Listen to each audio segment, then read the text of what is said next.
Bwana wa mabwana, kwa kuwa hakuna mwingine aliye kama wewe Yesu. Jina lako ni kuu, Bwana wa majeshi, jina lenye uwezo, mfalme wa majeshi. Kupitia kwa neema yako Yesu umetutendea Baba, umetulinda na umetuongoza. Bwana wa majeshi, umetupigania Jehova, umetuongoza mwana wa Mungu kwa njia yote ile Bwana Yesu. Tunalinua jina lako Bwana, tunalisifu jina kuu lako mfalme wa majeshi, kwa kuwa Yesu umekuwa mwaminifu katika nyumba zetu, umekuwa mwaminifu hata katika watoto wetu Bwana, umekuwa wajabu katika njia zetu mfalme. Popote tunapopita Yesu tunaona rehema zako Jehova, na neema yako Yesu ikitubeba katika jina la Yesu. Ukuu wako kwetu Bwana ni wajabu mfalme wa majeshi, na ndiposa Yesu tuko mahali hapa tunakupa sifa. Tuposa Yesu tuko mahali hapa tunakuinua mfalme wa majeshi, na ndipata neema yetu, pata ibada yetu, pokea sifa za moyo yetu Bwana wa mabwana. Dadi noko tuongoze, noko tukubalie tu Jehova Jire tukuabudu, kwa kuwa wewe ni Mungu mfalme wa majeshi. Wewe ni mwaminifu na mwingi wa rehema. Hakuna mwingine mwenye neema kama yako Bwana, hakuna mwingine mwenye uwezo kama wako mfalme. Asante Yesu kwa kuwa Jehova tunashuhudia ukuu wako Bwana. Tuko na ushuhuda katika mioyo yetu Bwana, ushuhuda wa shukrani Bwana kulingana na yale Yesu umetutendea. Ingekuwa ni mwanadamu Yesu hata tungechoka, ingekuwa ni mwanadamu hata tungefika mahali tulipo Bwana, lakini ni ukuu wako, ni neema yako Yesu imetufikisha umbali huu Yesu. Imekuwa ni mwanadamu anatutendea yote Yesu, hata yeye angechoka kututendea mema, lakini ni wewe Yesu umetubeba na kututendea yote. Maana Yesu hauchoki, mwana wa Mungu, hauchoki kutusikiza Bwana, hauchoki kututendea Yesu, hauchoki kutukumbuka mfalme wa majeshi. Na nipokea sifa na utukufu, kwa kuwa wewe ni mwaminifu na kuna mwingine aliye kama wewe Bwana. Dadi tunakuabudu, tunakutukuza. Mpendwa, ambia Mungu tu ni asante. Shukuru Mungu kwa njia yoyote. Shukuru Mungu kwa chochote amekutendea wikini. Shukuru Mungu kwa chochote amekutendea. Haijalishi hali imekuwa namna gani, lakini tazama juu mbinguni ona ukuu wa Mungu. Lakini tazama juu mbinguni ona upendo wa Mungu ambao amekujalia kufikia hapo. Ni neema tu ya Mungu imekuwa mingi kwetu. Ni upendo wa Mungu umetugharimu kufika hapa. Dadi tunakuabudu tukisema hakika wewe ni mwaminifu. Dadi tunakuinua tukisema wewe ni mwingi wa rehema, mwingi wa upendo Bwana wa majeshi. Sipokee sifa zetu Bwana wa mabwana, kwa kuwa Yesu hujachoka kututendea mema, kwa kuwa mwana wa Mungu hujachoka kutuongoza, kwa kuwa Yesu hujachoka tuonekania Yesu mwana wa Mungu. Asante Bwana kwa kuwa Yesu umekuwa Mungu wa upendo na mwana wa Mungu, Mungu wa neema Yesu mfalme wa majeshi. Katika njia zetu Baba umesimama nasi. Haijalishi kikombe kimekuwa kikali namna gani Bwana, lakini mwana wa Mungu umekuwa mwaminifu katika jina la Yesu. Haijalishi mlima ni mrefu namna gani Yesu, lakini Bwana tunaamini kana kwamba uko pamoja nasi. Na katika jina la Yesu tunashukuru ukuu wako Bwana, kwa kuwa Yesu tunapokutazamia na kukuita Bwana, haufichi uso wako kwetu Bwana, haufichi uso wako kwetu mwana wa Mungu. Masikio yako yanatusikia Bwana, macho yako yanatutazamia Yesu, mkono wako hujakuwa mfupi kwetu Bwana. Hakika Yesu natufikia mchana na usiku Bwana. Tunakushukuru kwa ukuu wako na upendo wako wa kiajabu. Dadi umekuwa ukituongoza katika njia zetu, umeweka taa katika miguu yetu Bwana, na mwangaza katika njia zetu Bwana. Popote tunapotembelea tunaona ukuu wako. Chochote tunachanguza Yesu tunaona kikifaulu kwa ukuu wako Bwana. Na ndiposa Yesu tuko mahali hapa tunakutukuza na tunakuinua, kwa kuwa wewe ni mwaminifu na mwingi wa rehema. Dadi nakuabudu kwa kuwa wewe ni Mungu. Pata kutendea mtu katika jina la Yesu jioni ya leo. Pata kunguza mtu jioni ya leo Bwana, katika jina la Yesu mwana wa Mungu. Pata kufikia roho ambayo inakuhitaji Bwana. Pata kufikia roho ambayo imenyenyekea mbele zako Yesu. Pata pata kufikia roho ambayo imebondeka mbele zako Bwana, pata kufikia moyo ambao umejiachilia kwako Yesu, pata kufikia magoti ambayo imepigwa mbele zako Bwana majeshi, pata kujibu ulimi ambao utasimama na kukiri Yesu na kukuita Yesu mwana wa Mungu, katika jina la Yesu mwana wa Mungu. Kutana na hitaji ya mpendo mahali hapa jioni ya leo, kutana na hitaji ya mama mahali hapa jioni ya leo Bwana, kutana na hitaji ya mama mahali hapa mfalme wa majeshi, kutana na hitaji ya mtu katika jina la Yesu, pata kumpa mtu ushuhuda katika jina la Yesu ibada ya jioni ya leo Bwana, katika jina la Yesu mwana wa Mungu, pata kufikia mtu kwa njia ya kipekee Yesu, kwa kuwa wewe ni Mungu na kuna mwingine aliye kama wewe. Mpendo, usinyamaze mbele za Bwana, pata kupata sauti yako mbele ya Mungu, pata kujua kana kwamba Mungu anakusikiza. Taja lolote unalohitaji mbele ya Mungu na atapata kukutana na hitaji ya moyo wako, kwa sababu Yesu wetu ni mwaminifu na anasema tuombe lolote tutakalo na atatupa. Katika jina la Yesu, Yesu tuko mbele zako tukiomba neema kuu lako mfalme wa majeshi, tukiomba utakazo wako mpya Bwana, tukiomba Roho Mtakatifu akaungane nasi, tukiomba nguvu mpya Yesu katika jina la Yesu, tukiomba nguvu mpya katika jina lako Bwana, ambalo Yesu litatuwezesha kukufanyia kazi Bwana, ambalo Yesu litatukomboa katika jina la Yesu.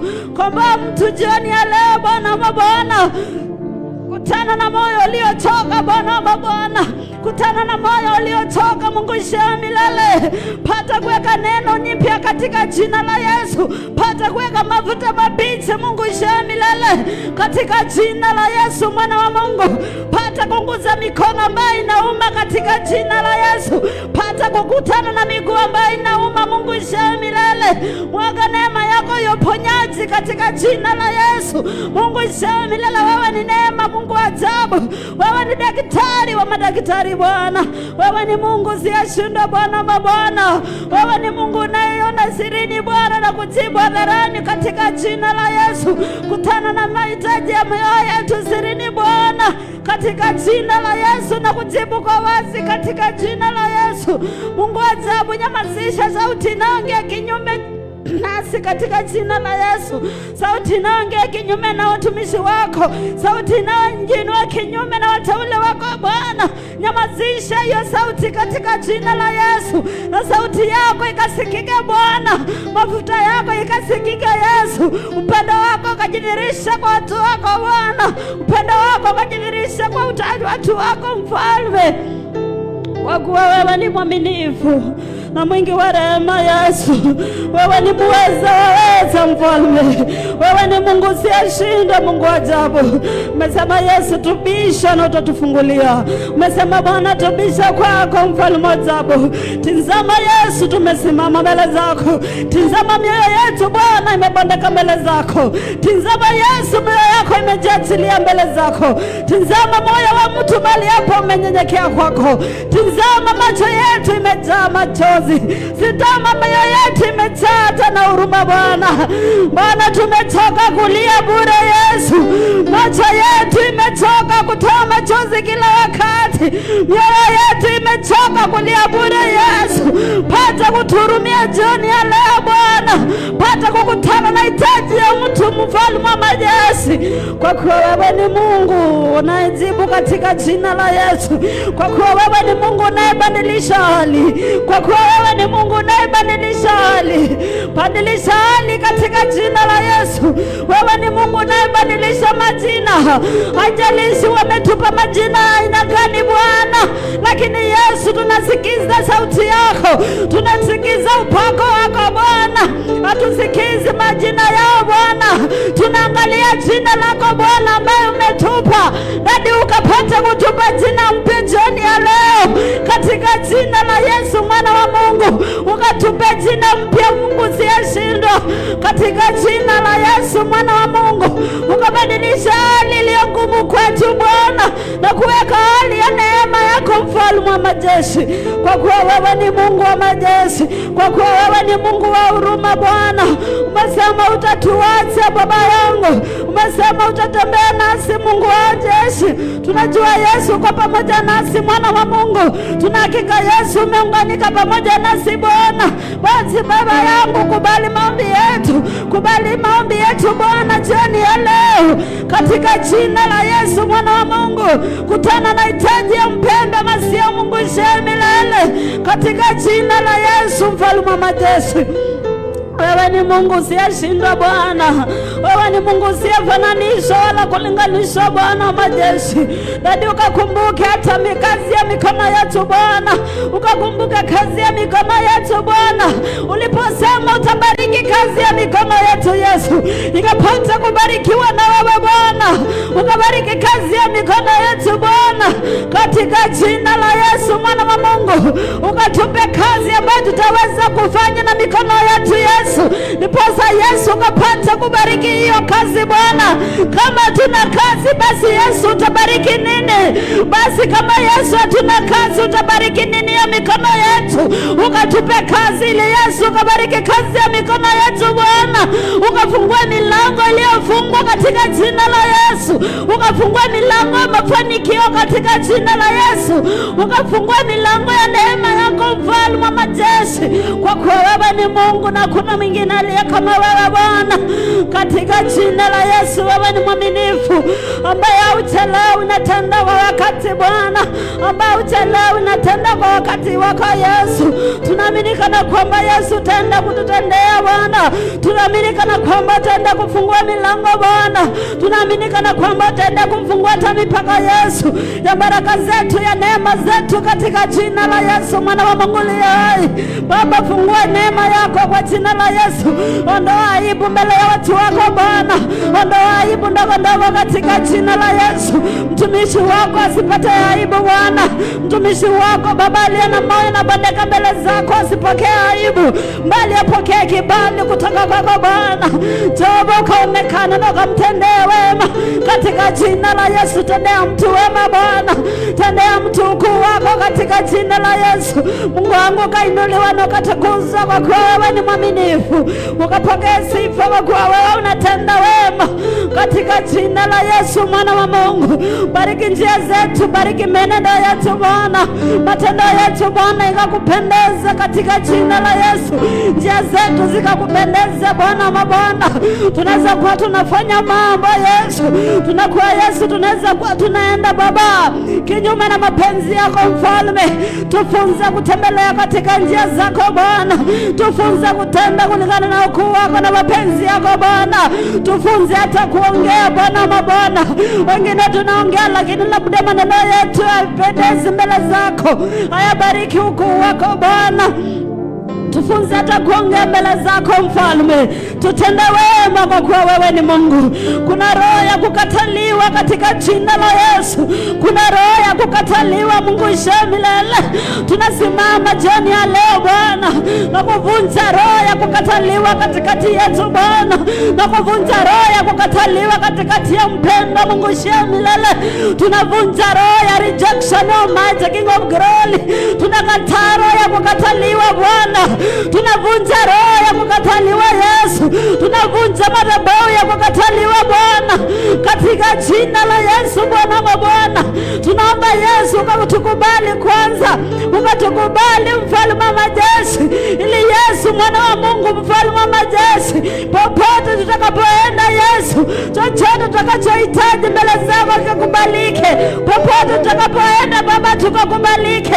Mpendwa, enda mbele za Mungu na ukakuambie Mungu akakupe roho ya kupendwa, akakupe roho ya kupendwa, akakuondolee roho ya kukataliwa, akakuondolee roho ya kukataliwa katika jina la Yesu. Dadi, tunakuhitaji mfalme wa majeshi, ukatuondolee roho ya kukataliwa Baba. Niondolee roho ya kukataliwa katika jina la Yesu. Chochote Baba nitakachofanya kikakubalike mbele zako katika jina la Yesu mwana wa Mungu. Kakubalike hata mbele ya watu wako Bwana. Kakubalike katika jina la Yesu, kwa maana utakuwa umenikubali Yesu, na utakaponikubali na nani atatokea na kunikataa Bwana? Ni nini litatokea na kunikataa Yesu mfalme wa majeshi? Baba ukanipenda wewe mwana wa Mungu, kwa kuwa wewe ni upendo Mungu shamilele. Katika jina la Yesu mwana wa Mungu, katika jina lako mfalme wa majeshi, fungua moyo wa mtu Bwana wa majeshi, fungua moyo wa mtu Bwana wa Bwana, fungua moyo wa mtu mzito katika jina la Yesu, akapata kukutana na ukuu wako Bwana, akatambua uwepo wako katika jina la Yesu, akatambua sauti yako Mungu shamilele. Sauti ni mingi katika jina la Yesu, lakini tupe kutambua ukuu wako Bwana, tupe kutambua sauti yako Bwana, tupe kutambua neema yako mfalme, tupe kutambua baraka zako Bwana. Mara mingi unatenda mambo lakini Yesu hatutambui, mara mingi unatutendea Yesu lakini hatuoni. Baba tupe neema ya kuona ukuu wako Bwana, tupe neema ya kutambua ukuu wako Yesu Kristo mwana wa Mungu, kwa kuwa wewe ni mwaminifu na kuna mwingine aliye kama wewe. Katika jina la Yesu mwana wa Mungu, Jehova Jireh, tupe kutembea kwa neema yako, tupe kutambua imani ya roho zetu Bwana, tupe kukutambua wewe peke yako katika jina la Yesu. Wewe ni Mungu usiyeshindwa Bwana, ukafanyike mwangaza katika njia zetu Yesu, ukafanyike mwangaza katika njia zetu Yesu, ukafanyike mwangaza katika njia zetu Bwana, katika miguu yetu Bwana, ukawe taa katika jina lako mfalme, kwa kuwa wewe ni mwaminifu na kuna mwingine aliye kama wewe. Katika jina la Yesu mfalme wa majeshi, tunaposoma kitabu cha 2 Corinthians chapter 5, 2 Corinthians chapter 5 verse 7,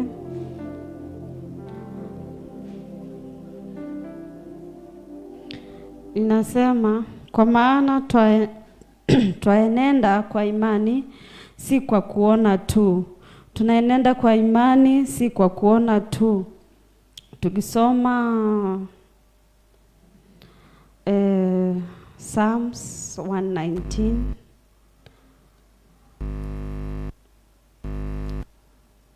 verse 105 inasema, neno lako ni taa ya miguu yangu na mwangaza wa njia zangu. Mpendwa, nataka jioni ya leo ujue kana kwamba tunatembea kwa imani si kwa kuona tu. Tutaona vitu mingi, tutawaza vitu mingi, lakini tutembee tu kwa imani, tuenende kwa imani. Chochote tutakachofanya tufanye tu kwa imani na kujua kana kwamba Mungu wetu ako pamoja nasi. Tutende kila kitu kwa imani. Hata ukitembea tu una kazi, unaenda tu kutafuta kazi, waambie Mungu, Jehova, unajua, ukajua penye naenda tu, niko na wewe tu, na imani yako inishikilie, na nitembee tu na imani yako kana kwamba Yesu, na niamini Yesu utanitendea. Bwana asifiwe. Tukajua kana kwamba taa ya Mungu ni mwangaza wa miguu yetu, ni mwangaza wa njia zetu. Neno lake likawe taa ya miguu yake, neno la Mungu likawe taa ya miguu yetu. Uambie tu Mungu wa majeshi, kila siku, kila asubuhi, kila mchana na jioni, saa yoyote, taa tu yako, njia zako, matendo yako, na kila chochote utakachofanya, neno la Mungu liwe taa ya miguu yako na mwangaza wa njia zako. Chochote unachofanya ujue kana kwamba Mungu ni taa na ni mwangaza wa njia zako. Bwana asifiwe. Naomba tusimame, tuambie tu Mungu atufunze kutembea kwa imani. Chochote tunachofanya tuamini kana kwamba Mungu wetu ako pamoja nasi, na tukue tuna imani. Mungu wetu tuzindishie imani, na tufunze kukaa katika imani na kukaa katika upendo wake, na kujua kana kwamba Mungu wetu ni imani, na Mungu wetu anafanya mambo kwa mtu ambaye ako na imani, na anafanya hayo mambo kwa haraka, kwa sababu unapokuwa na imani umeunganika na Mungu, kwa sababu Mungu wetu anapenda mtu aliye na imani na anafanya vitu kwa imani. Bwana asifiwe. Bwana asifiwe. Tufanye mambo kwa imani, na tukue tuna imani mbele za Bwana, na Mungu atatubariki na atatutenda wema. Tusichoke kumwabudu Mungu, tusichoke kutenda wema. Bwana asifiwe. Baba, tunakushukuru, tunakuinua kwa kuwa wewe ni Mungu. Tufunze kutenda mambo katika njia ya imani. Mpendwa, simama kwa miguu yako, ambia Mungu akufunze kutembea katika njia ya imani, kufanya mambo katika njia ya imani, katika jina la Yesu. Mungu shai milele Bwana, wewe ni Mungu unaye tupenda, unayetuongoza na unayetushindania. Yawe tunakuinua, tunakubariki na tunalibariki jina lako Bwana. Jioni ya leo katufunze kutembea katika njia zako Bwana, tufunze kutembea katika imani, na neema yako Yesu ikatutoshe katika njia zetu, katika jina lako Mfalme wa majeshi. Wewe ni mwaminifu na mwingi wa rehema. Dadi, tuongoze na ukatutende wema, kwa kuwa wewe umetufunza kana kwamba wewe ni imani na unapenda wanaotembea kwa imani. Mungu wa ajabu, na unatenda mambo haraka kwa wanaokuwa na imani, katika jina la Yesu. Mbele zako Yesu tunaamini kana kwamba Yesu umeunganika pamoja nasi. Tunaamini kana kwamba Yesu umekutana na hitaji ya mioyo yetu jioni ya leo. Tunaamini kana kwamba Yesu tumepona mbele zako. Tunaamini kana kwamba Yesu tumebadilishiwa jina jioni ya leo. Tunaamini kana kwamba Yesu umetutendea upya. Mungu ajabu, tunaamini kana kwamba Yesu umebadilisha hali. Ilivyokuwa Yesu tukiingia sivyo tutakavyokuwa tukitoka Bwana, kwa kuwa Yesu umebadilisha hali katika maisha yetu, kwa kuwa Yesu umebadilisha majina machafu Bwana mabwana, na ukatupa jina jipya jioni ya leo. Mfalme wa majeshi, tunaliinua jina lako Bwana na kulitukuza Mfalme. Tunalibariki jina lako jioni ya leo. Mungu shai milele Bwana. Asante Bwana mabwana, kwa kuwa wewe ni Mungu na hakuna mwingine aliye kama wewe Mfalme. Wacha neno lako Bwana likawa taa ya miguu yetu, mwana wa Mungu, na mwangaza wa njia zetu, katika jina la Yesu. Mwana wa Mungu, ukatufunze kutenda na neema yako, ukatufunze kutenda ukuu wako Bwana. Ndio Yesu, neno lako likaambatane nasi. Ndio Yesu, upendo wako ukaambatane nasi Bwana.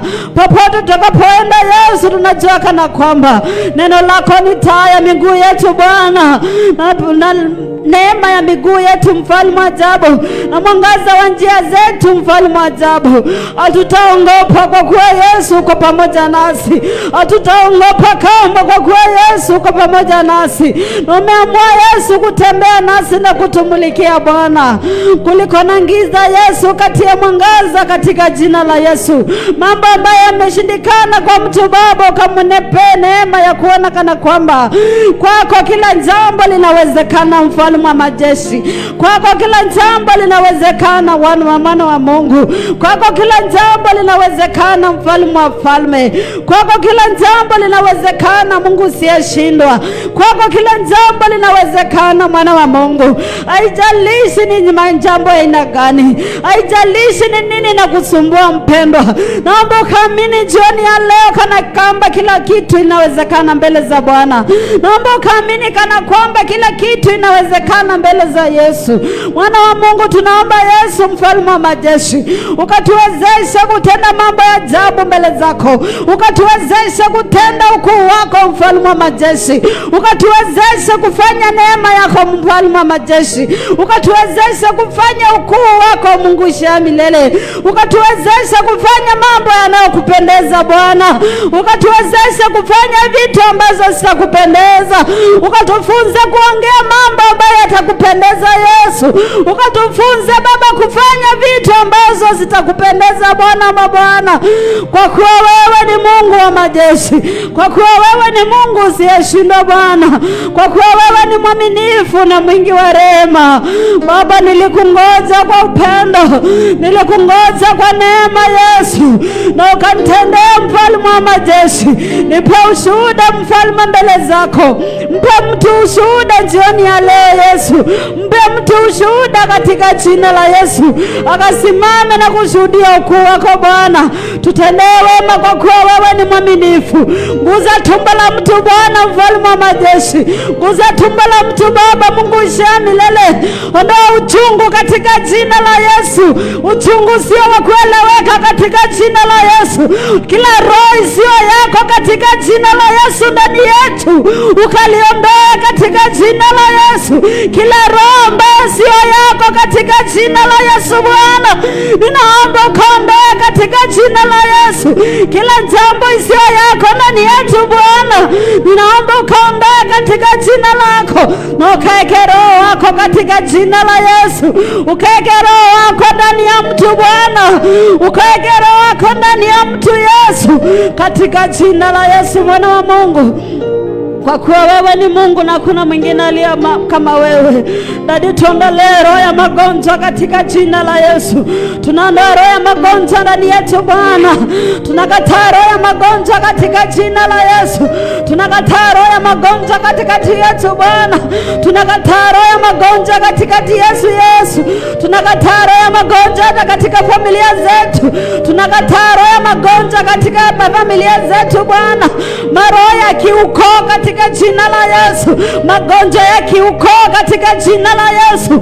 Yesu, tufikie mfalme wa ajabu. Yesu, tuone mfalme wa majeshi. Kila roho Baba ya kiukoo mfalme, kila roho ya kiukoo Bwana mabwana, iwe ni roho ya aina gani Jehova, tunaomba Yesu ukatuondolee mfalme, na ukatuunganisha na Roho wako Mtakatifu Bwana, na ukatuunganisha na Roho wako Mtakatifu Yesu. Roho ya magonjwa katika jina la Yesu, magonjwa ya kiukoo Bwana, hiyo patani tunaikataa katika jina la Yesu. Sisi si watu wa ukoo Baba, bali sisi ni watu wako mfalme wa majeshi. Tuunganisha na madhabahu yako Yesu, kwa kuwa wewe ni mwaminifu na kuna mwingine aliye kama wewe Yesu. Kwa kuwa wewe ni Bwana Mungu wa majeshi, tuunganisha na madhabahu yako Bwana. Tutenganishe na madhabahu ya kiukoo, madhabahu ya mateso Bwana, madhabahu ya kiukoo ya mateso Yesu, madhabahu ya kiukoo ya kukataliwa Bwana. Tunaomba ukatutenganisha jioni ya leo, madhabahu ya kiukoo ya umasikini Bwana. Tunaomba ukatutenganisha jioni ya leo, madhabahu ya kiukoo Bwana ya kutolewa katika jina la Yesu. Baba, tunaomba ukatutenganisha katika jina la Yesu, na ukatuunganisha na madhabahu yako jioni ya leo Yesu, katika jina la Yesu Mwana wa Mungu. Madhabahu ya kiukoo ya kutokuabudu Yesu, madhabahu ya kiukoo ya kutokutambua Bwana, tunaomba ukatutenganisha katika jina la Yesu Baba, na ukatuunganisha na madhabahu yako mfalme wa majeshi, kwa kuwa wewe ni mwaminifu.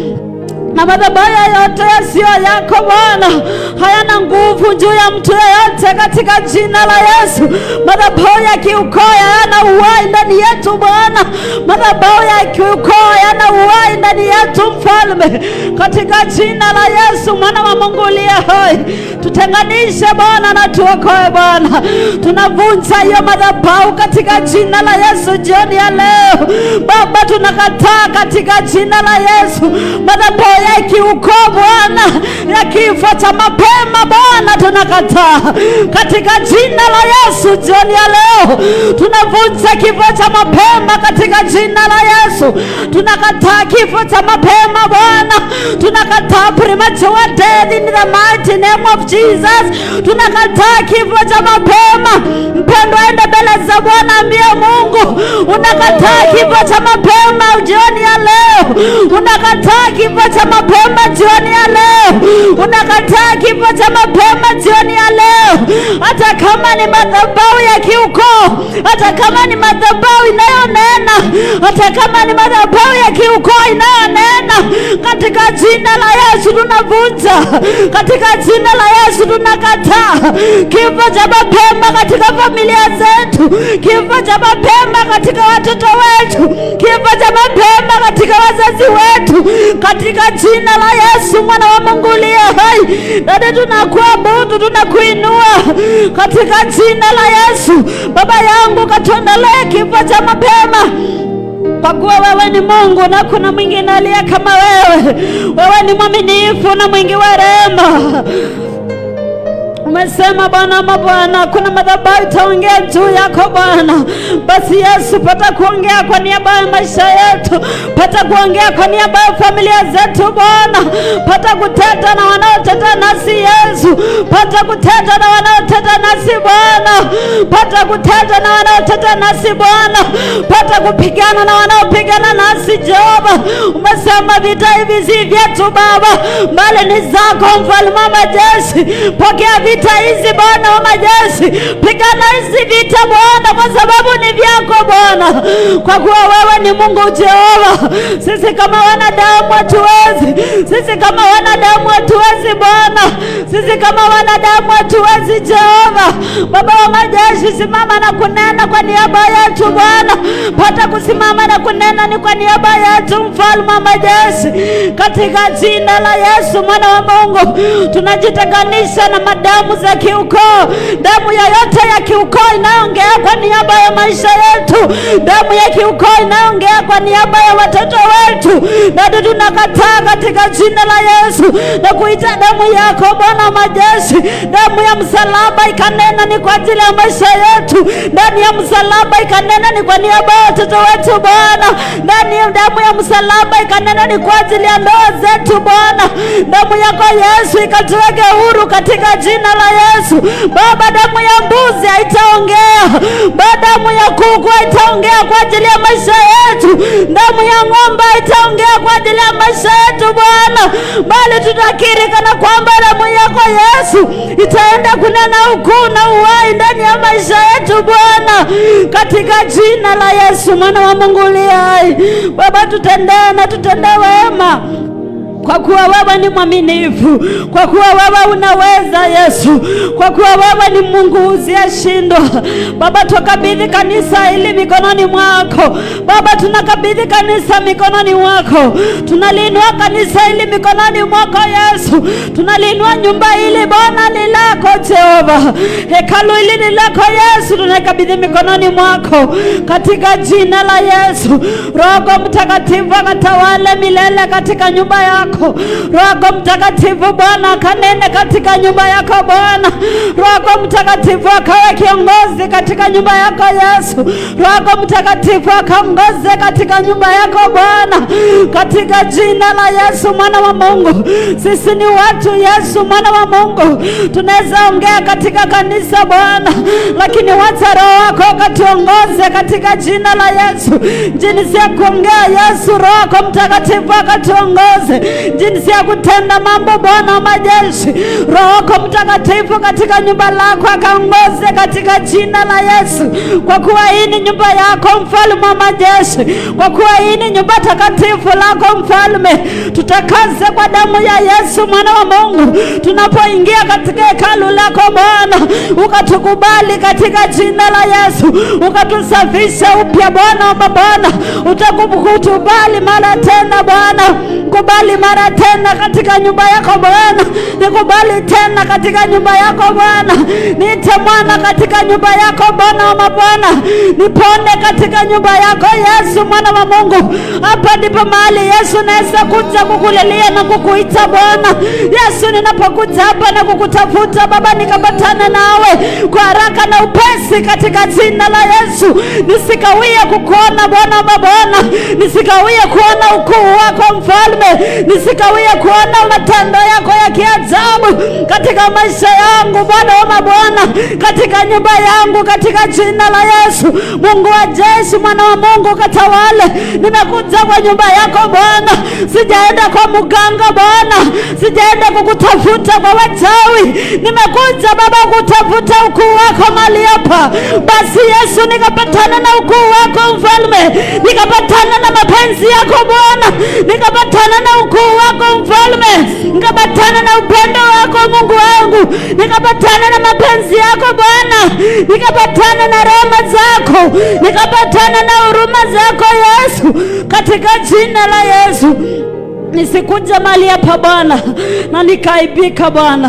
Nisija mali hapa Yesu na nikachekelewa. Nisikuja mali hapa Bwana na nikachekelewa Bwana. Nisikuja mali hapa Bwana na nikachekelewa Jehova. Nisikuja mali hapa na maadui wakapata topic katika jina la Yesu. Wakose topic kwa jina la Yesu. Wanaponiona wakuone wewe katika jina la Yesu. Ninapopita mbele ya maadui wakaona ukuu wako ndani yangu katika jina la Yesu. Na wakakiri kana kwamba kunaye Mungu anayeinua. Wakanene kana kwamba mwana wa Mungu kunaye Mungu anayebadilisha. Usikubali maadui watuchekelee Bwana. Usikubali maadui watuchekelee Yesu. Tusikuja hapa Bwana na tuende katika jina la Yesu kulia. Katika jina la Yesu mwana wa Mungu. Tusije mali hapa Yesu na tukaenda katika jina la Yesu kupata aibu katika jina lako Bwana. Kwa kuwa wewe ni Mungu mwaminifu, unaondoa aibu Yesu, unayebadilisha hali katika jina la Yesu. Usikubali waulize Mungu wetu ni mgani Bwana. Waone kwa matendo Baba yetu, waone matendo yako ndani yetu, waone matendo yako katika watoto wetu, waone ukuu wako katika matendo yetu Bwana. Katika jina la Yesu mwana wa Mungu, wasitafuta ukuu wako ndani yetu wakose, wakutane na ukuu wako ndani yetu Bwana. Katika jina la Yesu mwana wa Mungu, tuishi kwa upendo katika jina la Yesu, tuishi kwa neema yako katika jina la Yesu. Kwa kuwa Yesu sisi ni watoto wako. Na utakutukubali Yesu tukaibika. Usikubali Yesu tukaibika mwana wa Mungu. Usikubali Yesu tukachekelewa Bwana. Usikubali Yesu watoto wetu wakakosa mkate Bwana. Usikubali watoto wetu wakakosa mkate Yesu. Usikubali watoto wetu wakaombe chakula kwa jirani Bwana. Tunapokuja mali hapa Bwana wa Bwana, ukatutosheleze katika jina la Yesu. Ukatutosheleze kwa kila kitu Mfalme. Usikubali watoto wetu waibike katika jina la Yesu mwana wa Mungu. Tukubali tu Mfalme wa majeshi. Tutende wema kwa kuwa wewe ni Mungu. Tutende wema kwa kuwa wewe ni baraka. Tutende wema kwa kuwa wewe ni tajiri. Wewe uko na kila hali Baba, uko na kila aina ya utajiri. Tupe neema yako Baba ikatufikie. Tugawe utajiri wako kwa maana sisi ni watoto wako Yesu. Tutakaze kwa neema na rehema zako Bwana. Tutakaze kwa neema na rehema zako Yesu. Tufiche mbavuni mwako Yesu mwana wa Mungu. Maadui wanapotuinukia Bwana, wakutane na neema yako, wakutane na ukuu wako, wakutane na upanga wako katika jina la Yesu. Wewe ni Mungu wa majeshi, Mfalme wa majeshi. Wewe ni Mungu usiyeshindwa Baba wangu. Tunakuinua, tunaliinua jina lako. Tunalibariki jina lako Bwana. Wakati huu watoto wetu wanafanya mitihani Bwana, na kubidhi mikononi mwako Jehova. Ukaondoe roho ya kusahau ndani yao Bwana. Ukaondoe roho ya kusahau ndani yao Yesu. Ukaondoe ndani ya magonjwa katika watoto Bwana. Mtoto asikose kwenda shule juu ya magonjwa Jehova. Tenganisha watoto wetu na maroho ya magonjwa Yesu. Neema yako ikatosha katika jina la Yesu ndani ya watoto wetu Bwana wa Bwana. Neema yako ikatosha katika watoto wetu Bwana. Roho ya kuchanganyikiwa katika jina la Yesu tunakataa katika jina la Yesu. Watoto wetu wasichanganyikiwa Baba, wasiishi katika maisha ya kuchanganyikiwa, bali Roho Mtakatifu akaongoza watoto wetu Bwana. Kwa kuwa wewe ni Mungu na hakuna mwingine aliye kama wewe. Kwa kuwa wewe ni mwaminifu na mwingi wa neema. Kwa kuwa wewe ni mwaminifu na mwingi wa upendo. Na tunakutukuza, tunakuinua. Tubariki na ututenda wema jioni ya leo. Tubariki na kutana na hitaji ya mpendo jioni ya leo. Tubariki na badilisha hali ya mtu jioni ya leo. Tuinua Yesu katika jina la Yesu. Tusiende nyumbani jinsi ambavyo tumekuja Bwana. Tukaenda na baraka zako Yesu mfalme wa majeshi, ukatubariki, ukatufungulia milango ya neema na ya ajabu. Tuenda Yesu, tumekosa mbele zako, tusamehe Yesu na tukubali jinsi tulivyo Bwana. Sisi ni wanao Bwana wa majeshi, tunapokuita Yesu tukakuone kwa haraka, tunapokuita Bwana ukatutendee kwa haraka Jehova, kwa kuwa tumebaki na wewe Bwana. Hakuna mwanadamu hata anaweza tusaidia jinsi unavyotusaidia Yesu. Wanadamu Yesu hawezi tusaidia kama wewe Bwana. Kutana na hitaji ya mioyo yetu Bwana. Yesu utatusaidia kwa haraka. Yesu utatukumbuka, Mungu wa majeshi. Tukumbuke Yesu mfalme wa majeshi. Mtu mgonjwa Yesu anakuhitaji sasa hivi. Kutana na moyo wake Yesu mwana wa Mungu. Kutana na moyo wake Baba, nguza ule ugonjwa Baba. Ondoa roho ya ugonjwa ndani yake Yesu. Ondoa roho ya ugonjwa Baba ndani yake. Kila roho ndani yake Bwana isiyo yako, naomba ukaondoe katika jina la Yesu. Natakaza uponyaji ndani ya mtu Bwana. Baba, nguza mtu huyu na ukamponye kwa neema yako, kwa kuwa wewe ni Mungu mfalme wa majeshi.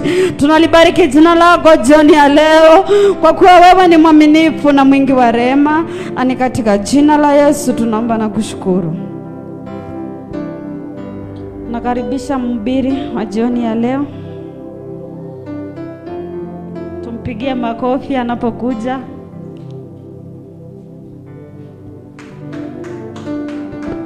Mungu awabariki na watende wema.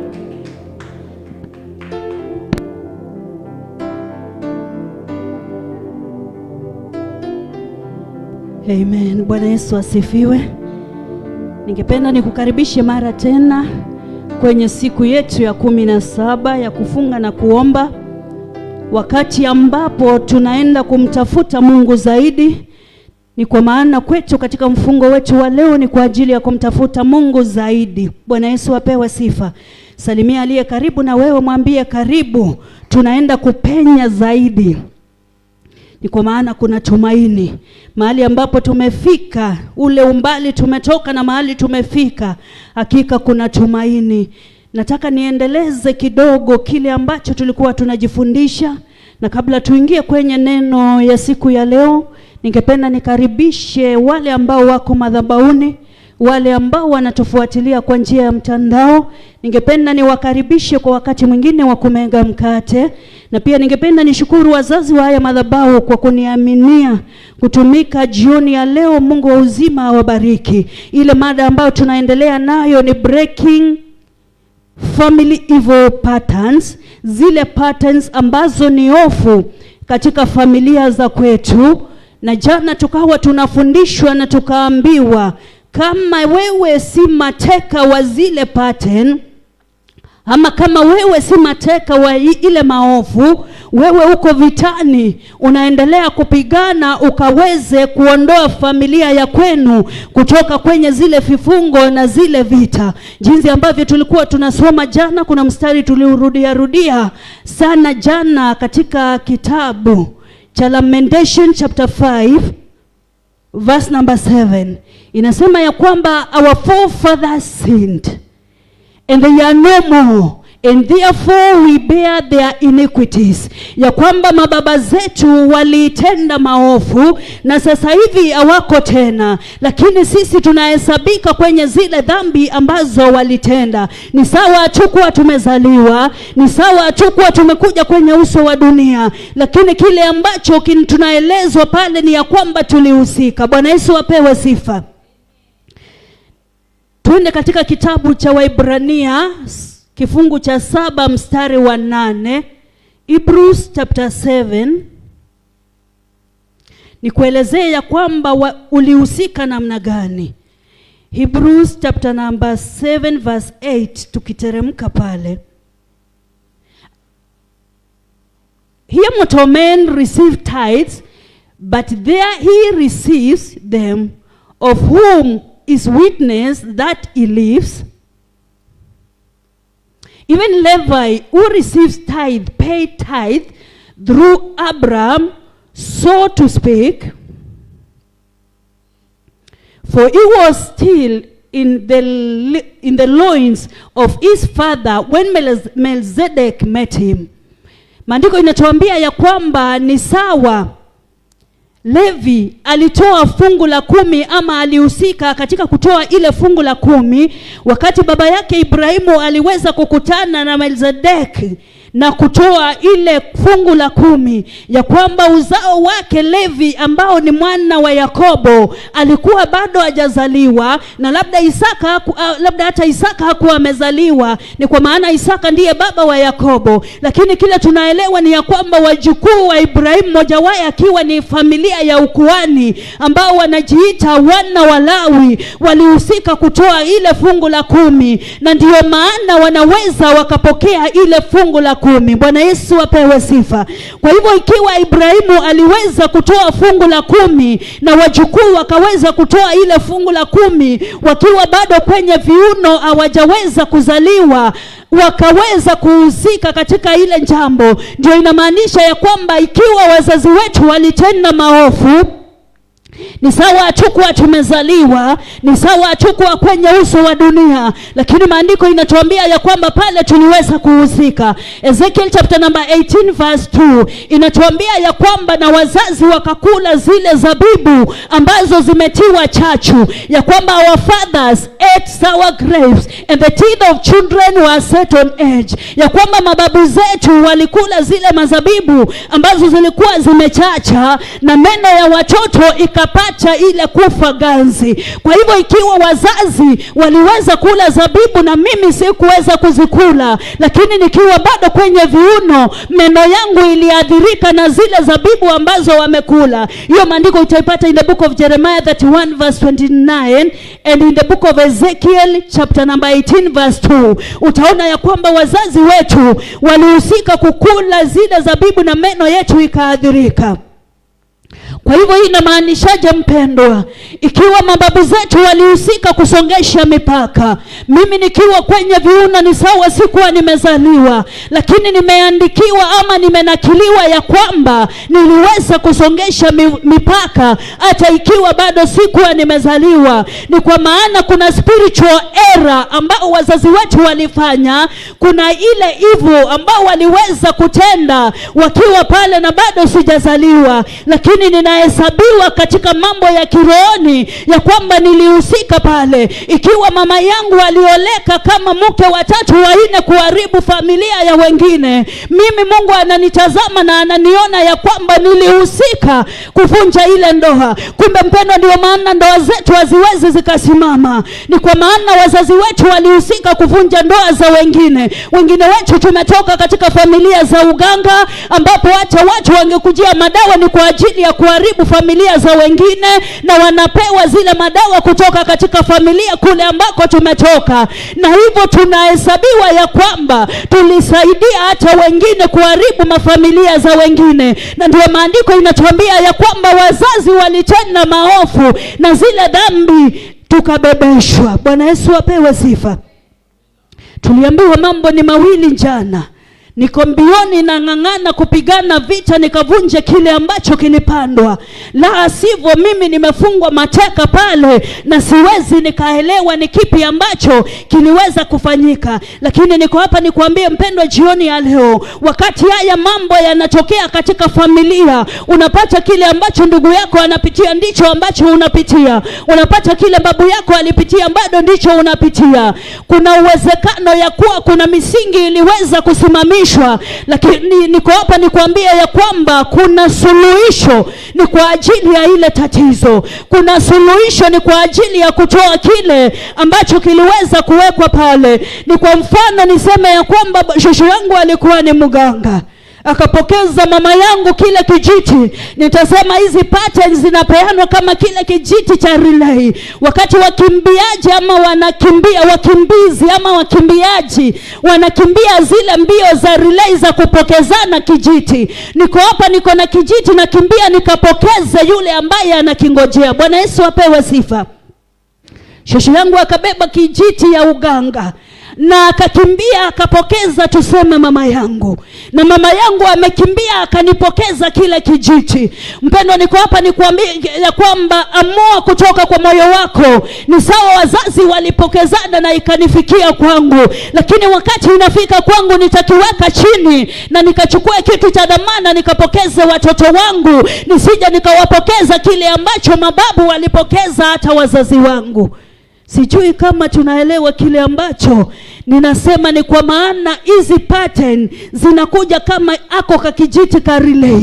Wanakimbia, unakimbia na ile kisukari, unapokezwa na babu na unaenda kupokeza mpaka watoto wako. Kule ambako nimezaliwa nilikaa miaka mingi bila mtoto, na kule nimezaliwa wakati ule nilikuwa nateseka. Nikaangalia nyuma nikapata katika kila familia ya ngoo zangu wote kuna msichana mmoja katika kila familia ana mtoto. Wengine acha ni wakubwa, watu wa 1970s and 1960s, na wako na mpaka wale hawajaweza kufanikiwa na watoto. Nikaelewa kumbe nikapata ni katika kila familia ya kina baba yangu mandugu zake kuna mtoto mmoja wa kike katika ile familia anapitia ile changamoto ya kutopata mtoto ama kuchelewa kupata mtoto. Nipate wapi mtu ambaye anasema ninakataa kupokezana kile kijiti cha pattern ambazo ni hofu kwa ajili ya watoto wangu? Nipate wapi mtu ambaye atasema jioni ya leo ninasema ya kwamba itafika mwisho na mimi sitaweza kupokezana ule uofu ambao mababu zetu waliweza kutenda? Ni kwa maana ni sawa walitenda hatukuwemo, lakini sisi tunapitia matunda, tunavuna kile ambacho waliweza kutenda. Ni sawa hatukuhusika physically, lakini jinsi ambavyo damu zao zinakimbia katika mishipa yetu tulihusika pale na tuko na DNA zao. Na niko hapa mpendwa nikwambie kitu, katika hizo damu kuna wakati tulikuwa tunafundishwa na baba akatuambia ya kwamba DNA inabeba historia ya kwenu. Kwa hivyo mpendwa, niko hapa nikwambie jinsi ambavyo tumebeba ile damu ya kutokana kwa uganga. Katika historia ya ile damu ambayo imebeba imenakiliwa kwa wale watu ambao ni waganga. Ni sawa wewe hauagui, ni sawa wewe haupatiani zile madawa, lakini umenakiliwa pamoja na ile familia, ama umenakiliwa kuwa wewe ni kamganga. Ni sawa uagui, lakini umetokana na uganga, unanakiliwa wewe kama kamganga. Twende katika maandiko katika kitabu cha Genesis chapter number 4.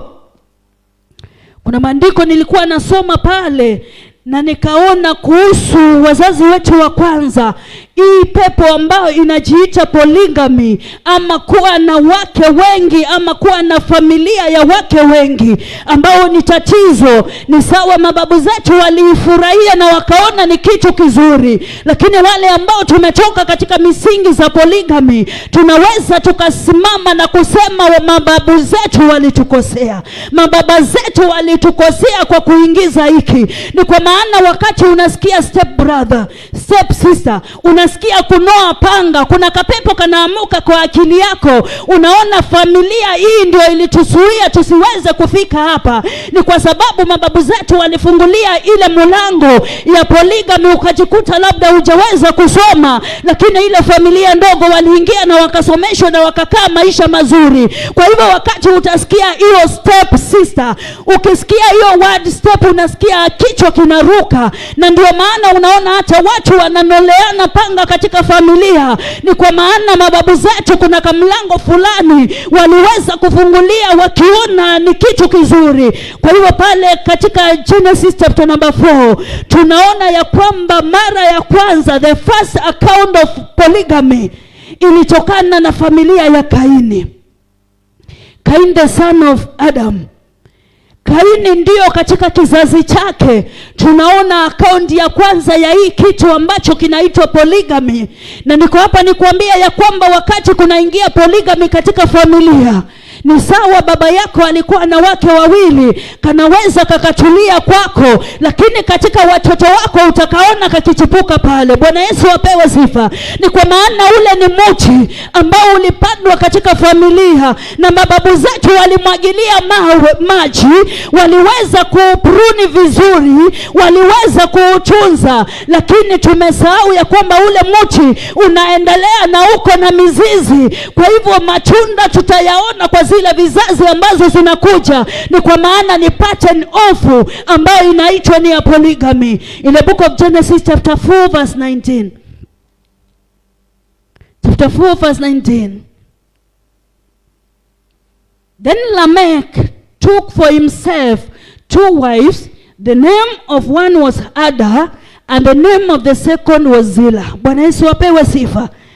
Ukisoma pale juu utaona ya kwamba Lameki ametokana na uzao wa Kaini. Utapata Lameki ni mjukuu ama kitukuu cha Kaini pale, ule uzao wa Kaini. Kaini ambaye aliweza kuua. Twende mstari wa 23, the same chapter number 4, mstari wa 23. Then Lamech said to his wives, Ada and Zillah, hear my voice, O wives of Lamech. Listen to my speech, for I have killed a man for wounding me, even a young man for hurting me. If Cain shall be avenged 7-fold, then Lamech 77-fold. Bwana Yesu apewe sifa. Huyu ni mjukuu ama kitukuu wa Kaini.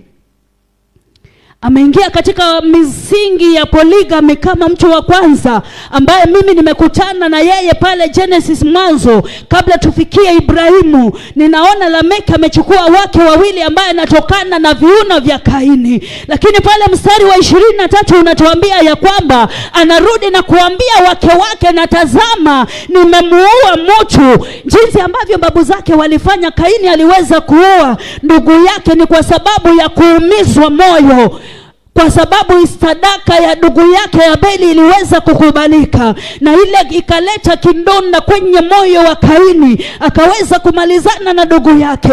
Ninaona ile pattern ofu ya kuana ama ile pattern ya mada inaendelea katika kizazi cha Kaini. Ni sawa Lameki hakuwa pale wakati Kaini alikuwa anaua. Ni sawa Lameki hata labda hawezi kuelewa jinsi ambavyo kulienda, lakini sawa sawa jinsi damu ya Kaini inakimbia katika mishipa ya Lameki, anajipata ameshaua jinsi ambavyo mababu zake waliweza kuua. Bwana Yesu apewe sifa. Niko hapa nikwambie, hii ni kitu ambacho unajikuta umeshakifanya bila kuelewa. Ni kwa sababu kuna kitu kinakusukuma. Ni kwa maana mababu waliweza kutenda kile. Lameki anahusika katika kuua. Ni kwa maana wazazi wake ama uzao wake uliweza kuua. Hiyo ni foundation ambayo imeingizwa katika familia. Na niko hapa nikwambie, kila familia iko na foundation fulani. Na ndiposa Daudi anasema katika Zaburi 11 mstari wa 3, anasema ya kwamba na misingi ikiharibiwa, wenye haki wataenda wapi? If the foundation are destroyed, what shall the righteous do? Mpendwa, niko hapa nikwambie, ni sawa misingi ilitingizwa kule mwanzo. Ni sawa ule mti waliweza kuutunza vizuri ukiwa ni mti wa uofu, lakini niko hapa nikwambie ya kwamba ni lazima ufunge viatu mikamba vizuri, ni kwa ajili ya kupigana na kile ambacho walianzisha. Ni kwa maana usipopigana nacho utakuwa mateka wa kile kitu na utajikuta unakiendeleza. Ni kwa maana ni kama kijiti cha relay, unaendelea kupokezana kutoka kizazi kwenda kizazi. Kwa hivyo kama ni pattern ya uaji, unapata unaiendeleza jinsi ambavyo ilianza pale kwa Kaini, na tunaiona kwa kitukuu chake ambacho kinaitwa Lameki. Lameki amehusika pale pia kwa ajili ya kuua. Bwana Yesu apewe sifa. Abraham baba yetu wa imani akachelewa kupokea mtoto, na wakati alichelewa kupokea mtoto, tunamuona pale anapokea mtoto kutokana na kijakazi wake ambaye alikuwa anaitwa Aga. Na hii ni jambo ambayo ilichochewa na mama yetu ambaye ni Sara, kwa kuona Mungu amechelewa sana. Akamwambia mume wake apate mtoto kupitia kwa yule kijakazi wao ambaye alikuwa anaitwa jina Haga. Na ukisoma pale katika kitabu cha Genesis 16 mstari wa 12, utaona kuna maneno ambayo yalitamkwa pale kwa ajili ya wale watoto wa bond woman, ama wa yule mwanamke ambaye si halali katika ile familia ya Ibrahimu. Genesis chapter number 16 verse 12. Wakati yule mtoto aliweza kuzaliwa, malaika wa Mungu anamtokelezea Ibrahimu, anamwambia ni sawa, kijakazi wako ameshapokea ujauzito. Lakini kuna maneno pale ambayo anasema mstari wa 12, he shall be like a wild man, his hand shall be against every man, and every man's hand against him, and he shall dwell in the presence of all his brethren. Ya kwamba atakuwa ni kama mtu wa mwituni, na mkono wa kila mtu utakuwa kinyume chake, na yeye atakuwa kinyume cha kila mtu. Bwana Yesu apewe sifa. Hiyo ni laana imeachiliwa, ni kwa ajili ya mtoto wa mwanamke ambaye ameingia katika familia mwingine ambaye anaitwa bond woman. Hiyo ni laana ambayo inaachiliwa. Na sawa jinsi wengine wetu, wazazi wetu waliingia katika familia za wengine, kama jinsi this bond woman aliingia katika familia ya Ibrahimu. Niko hapa nikuambia yale maneno yako katika anga ni kwa ajili yako, ni kwa sababu umetokana na yale maneno. Nirudishie tena tu kwa Kiswahili tafadhali. Naye atakuwa kama punda mwitu kati ya watu, mkono wake utakuwa juu ya watu wote, na mkono wa watu wote utakuwa juu yake, naye atakaa mbele yao ndugu zake wote. Hiyo ni kama laana, na kile ambacho tunaona kinaendelea katika nchi za Middle East na Uarabuni ni uzao wa kile ambacho kilizalishwa na babu zetu ambaye ni baba wa imani Ibrahimu.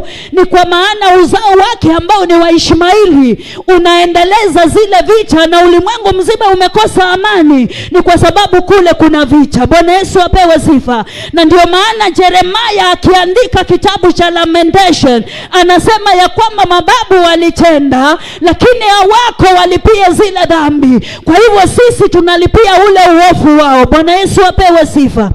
Nipate wapi mtu ambaye atasema niko tayari kuwa yule nyoka ambaye amesimamishwa kama pattern ya kurithi katika familia za kwetu? Anaweza kuwa ni nyoka kama huyu wa polygamy, anaweza kuwa ni nyoka wa magonjwa, anaweza kuwa ni nyoka wa udanganyifu. Nipate wapi mtu ambaye atasimama aseme hicho kijiti cha relay kitafika mwisho na mimi mpendo? Bwana Yesu apewe sifa.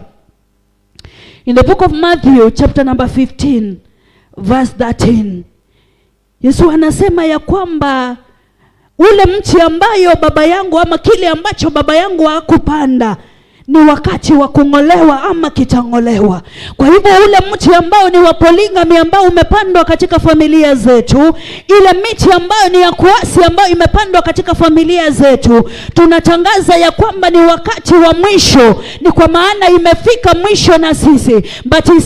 But he answered and said, every plant which my heavenly Father has not planted will be uprooted. Kwa hivyo kile ambacho baba yetu wa mbinguni hakupanda katika maisha yetu ni sawa, iko katika hizi patterns ambazo tunaongelea, ambazo ni patterns ambazo ni ofu. Tunatangaza ya kwamba inafika mwisho na sisi, ni kwa maana Mungu anaenda kung'oa kwetu. Niko hapa nikwambia ya kwamba shetani sio mjinga. Devil is cunning.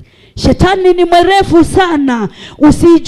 Yani anajua jinsi ambavyo ya kucheza na akili yako. Kwa hivyo wakati wote atatafuta jinsi ya kuingiza kitu ambacho ni kiofu katika familia, akitambulize katika ile familia, yani apate mwanya wa kuingia katika ile familia, ndiposa kikapate kuendelea kutoka kizazi kwenda kizazi, ndiposa asikose kazi kwenye familia zetu. Bwana Yesu apewe sifa. Kwa hivyo shetani akapata na mababa zetu wa kale, akaingiza hii jambo ambayo inaitwa ni polygamy, ambayo inafanya watoto wanauana, ambayo inafanya hata ndugu ananoa panga, ni kwa ajili ya kwenda kumalizana na ndugu yake mwingine. Mungu wetu atuhurumie, ni kwa maana ni mwisho wa hizo pattern, inafika mwisho na sisi. Bwana Yesu atukuzwe. Kila damu ambayo umebeba damu ya ukoo wa kwenu, na hiyo damu kuna kitu ambacho kinanena kutokana na ile damu. Zingine ni sawa, zikaona mambo mazuri ambayo tunaweza tukasema, lakini zingine nimetoka kusema ya kwamba zimebeba record ambayo ni mbaya kwa ajili ya maisha yetu. Hatukuwa pale wakati Abrahamu alilala na kijakazi wake, lakini tunaadhirika wakati Middle East wanapigana, si ni kweli? Hatukuwa pale wakati hata Lameki aliweza kuua, ama wakati Kaini aliweza kuua, ndiposa tukakuwa tunaweza kukufa. Hatukuwepo, lakini tunalipia kwa kukufa. Ni kwa maana kuna mtu alihusika pale, ndiposa kifo kikapate kuingia. Ibrahimu akachelewa kupata mtoto na akazaa mtoto na kijakazi wake, lakini ukisoma kwenye Biblia utaona pia Yakobo ambaye yakuwa amezaliwa, ameingia katika ile misingi ambayo ni ya polygamy. Ameingia katika familia ya Laban na akapokea wake wawili ambao ni madada, na mmoja akapata kuchelewa. Yule ambaye alikuwa ni mke wake halisi ambaye ni Rachel, alitamani kuoa kabla abadilishiwe, akachelewa kupata watoto, jinsi ambavyo Sara alichelewa kupata watoto, na jinsi ambavyo Rebeka ambaye ni mama wa Yakobo aliweza kuchelewa kupata watoto. Na tunamuona Rachel pia anaingia kwenye ile pattern ya utasa ya kuchelewa kupata watoto. Na Rachel anamwendea mume wake Yakobo, anamwambia awezi akapokea mtoto na mjakazi wake. Na tunaona pale in Genesis chapter 16, Genesis chapter number 30 verse 3, tunamuona ya kwamba anapata mtoto na Zilpa ambaye alikuwa ni mjakazi wake. Yakobo anapata mtoto na Bilha ambaye alikuwa ni mjakazi wa Rachel, na mtoto sio mmoja lakini wawili. So she said, here is my maid Bilha, go into her and she will bear a child on my knees, and that I also may have children by her. Kile ambacho shosho ya mume wake alifanya, akapeana mjakazi wake kwa mume wake ndio Ishmaeli azaliwe, ndicho mke wa mjukuu ameweza kufanya. Amepeana mjakazi wake apokee watoto na mume wake. Bwana Yesu apewe sifa. Zile evil patterns ambazo tunaongelea, tunaziona jinsi ambavyo zinaenda, na tunamuona yule mjakazi hakupata mtoto mmoja tu, lakini alipokea watoto wawili. Ni sawa babu yake alipokea mtoto mmoja, alikuwa ni Ishmaeli, lakini kwa mjukuu inakuja double. Tunamuona ya kwamba Yakobo alipokea watoto wawili kutoka kwa Bilha, na inaingia katika Raheli. Ni sawa hako na watoto, na wakati wake wa kupata watoto umeisha, lakini jinsi ambavyo ameona dada yake amepeana wajakazi wake, kijakazi akapokea watoto, hata na yeye anapeana kijakazi wake ambaye anaitwa Zilfa, anaweza kupokea watoto pia na mume wake. Bwana Yesu apewe sifa. Let's go to Genesis chapter number 30. Ni kuonyeshe jinsi ambavyo tunapata tumeondoka wakati Mungu, in the Genesis chapter 30 verse 9, she took Zilpah, a maid, and gave her to Jacob's wife. And Leah's maid Zilpah bore Jacob a son. Then Leah said, a troop comes. So she called his name Gad. And Leah's maid Zilpah bore Jacob a second son. Leah alikuwa anapata watoto, lakini alipeana Zilpah, jinsi ambavyo dada yake pale mstari wa 3 tunaona alipeana kijakazi wake ambaye alikuwa anaitwa Bilha, akaweza kupokea watoto na mume wake. Jinsi ambavyo kilianza na babu pale kwa Ibrahimu wakati alipokea mtoto na kijakazi wake ambaye alikuwa anaitwa Aga. Ni sawa kwa Isaka, tumeona kimetulia, lakini kinakuja kujidhibitisha kwa wajukuu. Bwana Yesu apewe sifa. Ni sawa kinaweza kukosekana kuonekana inawezekana kwako kilikuwa na babu, kwako kinaweza kikanyamaza na kikatulia kikakuwa dormant, lakini kwa watoto wako, amini usiamini, usipofanya jambo kwa ajili ya hiyo jambo, itaenda kudhihirika wazi kwa ajili ya watoto wako. Nipate wapi mtu ambaye atasimama na aseme ya kwamba itafika mwisho na mimi kile ambacho ni kiofu ambacho kiko katika familia ya kwetu, natangaza kitaingia katika watoto wangu. Bwana Yesu apewe sifa. Ni kwa maana nimesema hiki ni kijiti cha relay ambacho tunapokezana, na ikiwa hautafanya jambo kuhusu kile ambacho ni kiofu ambacho kinaendelea kwenu, kuna uwezekano kikumalize pale mbeleni. Ni kwa maana itakuwa ni mti mkubwa na itakugharimu nguvu, ni kwa ajili ya kung'oa ule mti. Ni kwa maana wakati mti umekuwa, wale ambao tumetoka kule ambako nimetoka, kuna mti ambao unaitwa mti wa mbuyu, ambao ni mti mkubwa sana. Mti wa mbuyu ambao ni mti mkubwa, na ule mti unachukua sehemu kubwa na unachukua na uwezi ukauangusha ule mti kwa kutingisha. Bwana Yesu apewe sifa. Na ule mti kabla ukate ama kabla ung'oe, itakugharimu ukuwe na nguvu zaidi. Bwana Yesu apewe sifa. Kwa hivyo hizi patterns zingine zimekita mizizi na zikaingia zaidi kama ule mti wa mbuyu. Kwa hivyo itakugharimu wewe uvae viatu vya rohoni, umwambie Mungu, nataka unipatie spiritual muscle nikapate kung'oa ule mti ambao ulipandwa na wazazi wetu. Ni kwa maana ni sawa walikula zile zabibu, lakini meno yangu iliadhirika kwa kupata ile ngazi.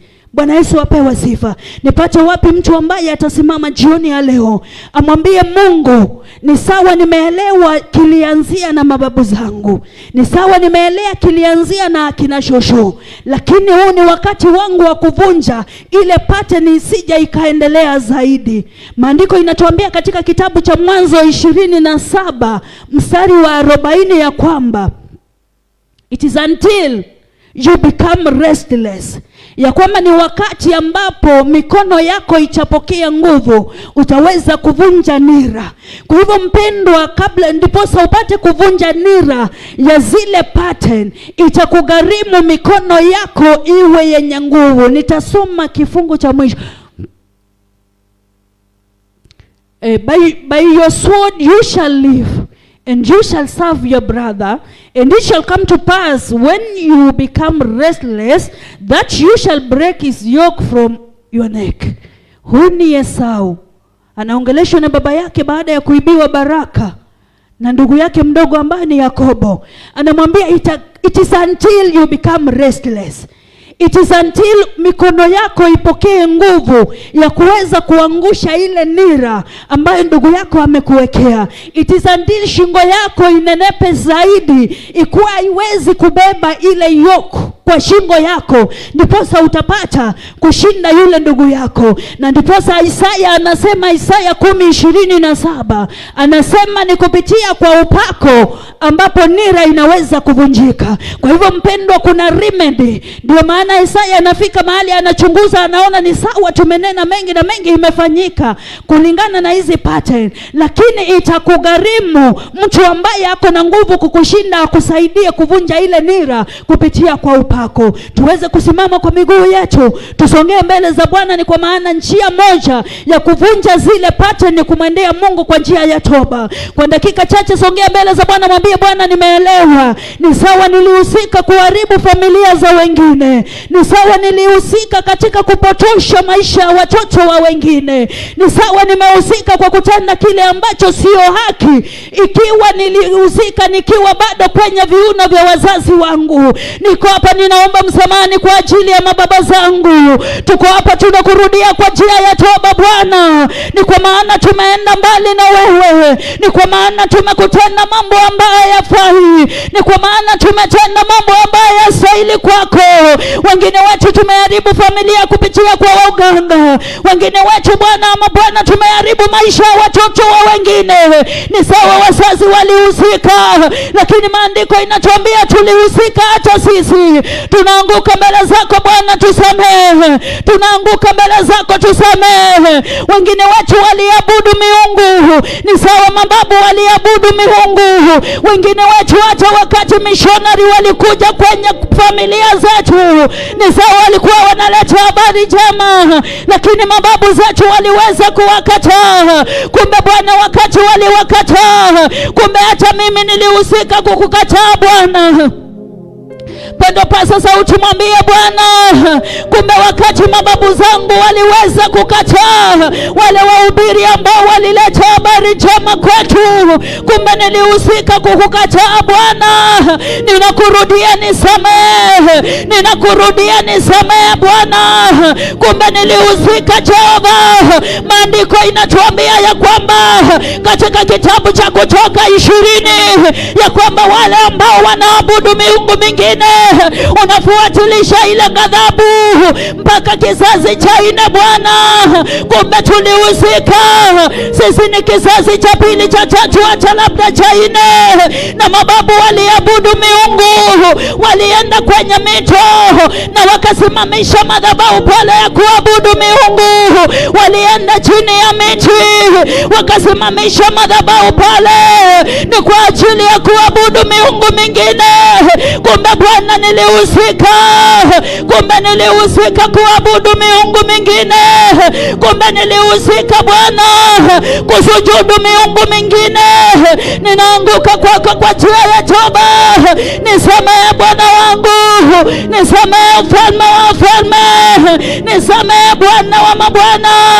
Kumbe hata wakati walisongesha mipaka, nilihusika Bwana kusongesha ile mipaka. Niko kwako kwa njia ya toba Bwana, nisamehe. Niko kwako kwa njia ya toba, nisamehe. Bwana, maandiko imetuambia ni ya kwamba ule wakati mikono yako haijapokea nguvu, utaweza kuvunja ile nira. Mwambie Bwana, achilie nguvu kwenye mikono yangu, nikapata kuvunja ile nira, nikapata kuvunja zile pate. Ni kwa maana ichagharimu nguvu za rohoni, haitaki nguvu za mwilini, lakini inataka nguvu za rohoni. Achilia maso za rohoni, nikapata kung'oa zile patani wazazi wangu walianzirisha. Nipatie nguvu za rohoni, nikapata kung'oa kile wazazi wangu walianzilisha. Nipatie nguvu za rohoni Bwana, nikapata kung'oa ule mti ambao wazazi wangu walipanda, mti ambao ni wa kuasi, mti ambao ni wa kuabudu miungu ya kigeni, mti ambao Bwana ni wa hasira na ghadhabu. Bwana, nisamehe, nipatie nguvu nikapata kung'oa, nikapatie nguvu za rohoni Bwana.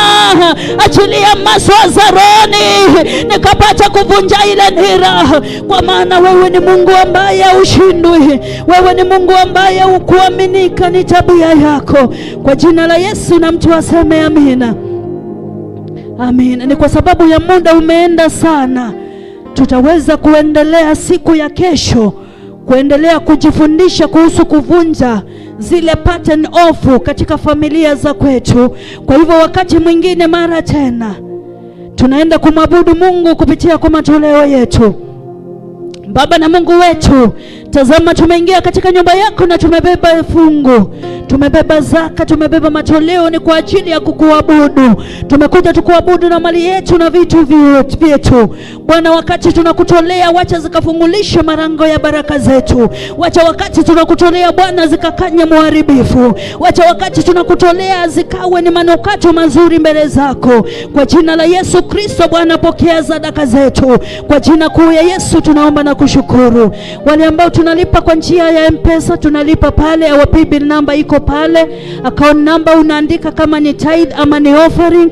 Wale ambao tuko madhabahuni, karibuni kwenye kikapu tukaweze kuwekelea sadaka. Ni kwa ajili ya kumwabudu Mungu na mali yetu ni kwa maana si yetu, sisi ni wasimamizi tu. Mungu ametusimamisha pale kama stewards, tusimamie ile mali. Niko hapa nataka nikukaribishe mara tena kwenye siku ya 18, siku ya kesho, wakati tunaendelea na maombi yetu ya kufunga na kuomba. Siku ya kesho usikose, tunaanza ibada kuanzia saa 12 kamili. Kwa hivyo karibu tena tukaweza kuvunja hizi patterns ambazo ni ofu. Ni kwa maana usipoelewa kile ambacho kinakukula, hautaweza kuelewa ni njia gani utaweza kupigana nacho. Bwana Yesu apewe sifa. Mungu ameweza kutufichulia kupitia kwa baba yetu, tukaelewa ya kwamba kumbe kuna evil patterns, ama kuna patterns ambazo ni ofu, ambazo zinakula maisha yetu, ambazo zinakula vizazi vyetu ifike mwisho na sisi. Bwana Yesu apewe sifa. Wakati ningependa tuweze kusimama kwenye miguu yetu tukaweze kuomba ombi ya mwisho tukifungua. Ni kwa maana tumekuwa katika kuomba na kufunga, tukaweze kufungua kwa pamoja. Kwa hivyo ningekuomba usimame kwenye miguu yako na tukaweze kuomba ombi. Ni kwa maana jitie bidii katika kuomba, usije ukachoka mpendwa. Ni kwa maana wakati tunaenda kumaliza hizi siku, kuna mtu utatazama nyuma useme na kweli fulani tulikuwa na yeye kwenye mfungo. Ni kwa maana kuna watu tutawaacha, haitakuwa ni ya wote watatoka na matunda. Ni kwa maana kuna wengine wanachoka, hata kuna mtu hajaanza siku moja. Na ndio maana tukienda kumaliza utakuwa na kitu cha kuhesabu ukisema katika ule mfungo nimetoka na hiki, na utazame mwingine useme na fulani alibakia wapi. Kwa hivyo usiwe mmoja ambaye tutaulizana na fulani alibakia wapi. Baba na Mungu wetu, tuko mbele zako, tunakushukuru. Ni kwa maana neema yako imetubeba mchana wote katika kuomba na kufunga tukikutafuta. Wakati umefika tukafungue kwa pamoja Bwana. Wakati huu tunafungua, wacha kile ambacho tutapokea katika kufungua saumu yetu kikawe ni cha baraka kwetu, kikawe ni cha kututia nguvu. Ni kwa ajili ya siku ya kesho tukianza tena mfungo wetu kuanzia saa 12. Bwana tutie nguvu na utuwezeshe. Hata wakati tunaondoka hapa madhabahuni kuingia katika nyumba zetu, Bwana endanisha nasi, bariki yoyote ambaye ameingia na yote ambaye amefuatilia hii sauti katika mtandao. Bwana usije ukamwacha, mbariki. Wengine wamefuatilia haya mafundisho wakiwa kwenye nyumba zao, Bwana wakumbuke. Wengine hata wamefuatilia wakiwa kwenye kazi zao na biashara zao, Bwana usije ukawapita, wabariki kwa jina la Yesu, na mtu aseme amina. And now may the grace of our Lord Jesus Christ and the love of God and the fellowship of the Holy Spirit be with us now and forevermore. Amen. Surely goodness and mercy shall follow me all the days of my life, and I shall dwell in the house of the Lord forever and ever. Amen. Mungu akutie nguvu. Ni kwa ajili ya safari ambayo iko mbele yako kuanzia asubuhi ya kesho.